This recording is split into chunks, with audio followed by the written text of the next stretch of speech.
Hello bachcho, let's read the question. Read the following statements and select correct option. Statement A. The glandular tissue of each breast is divided into 15 to 20 mammary lobes. Statement B. The alveoli open into mammary lobes. Option 1. Both statement A and B are true.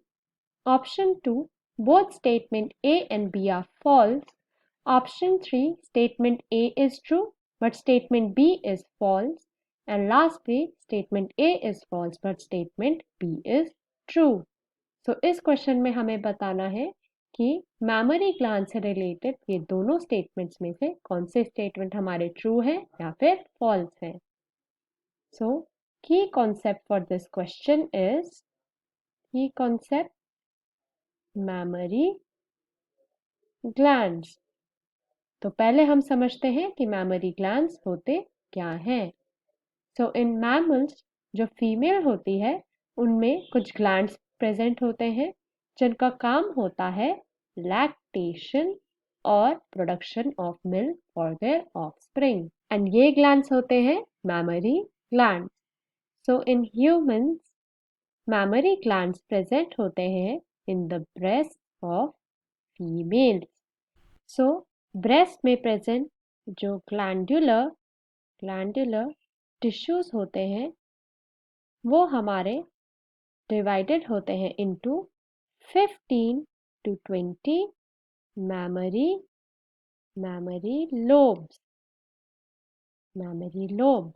जो कि spread out होते हैं in a circle from the nipple. So mammary lobes में present होते हैं several lobules जिनको हम बोलते हैं एल्वियोली. तो ये एल्वियोली प्रोड्यूस मिल्क. सो जो मिल्क प्रोड्यूस होता है by the cells of alveoli वो हमारा स्टोर होता है in the lumen of alveoli. So ये सारी एल्वियोली हमारी ओपन होती है इनटू अ कॉमन टिब्यूल जिसको हम बोलते हैं memory tubules. So the glandular tissue of each breast is divided into 15 to 20 mammary lobes.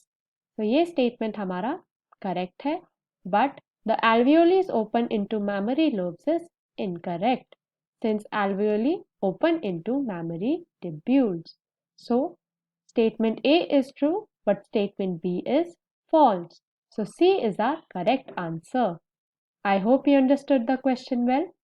Best of luck.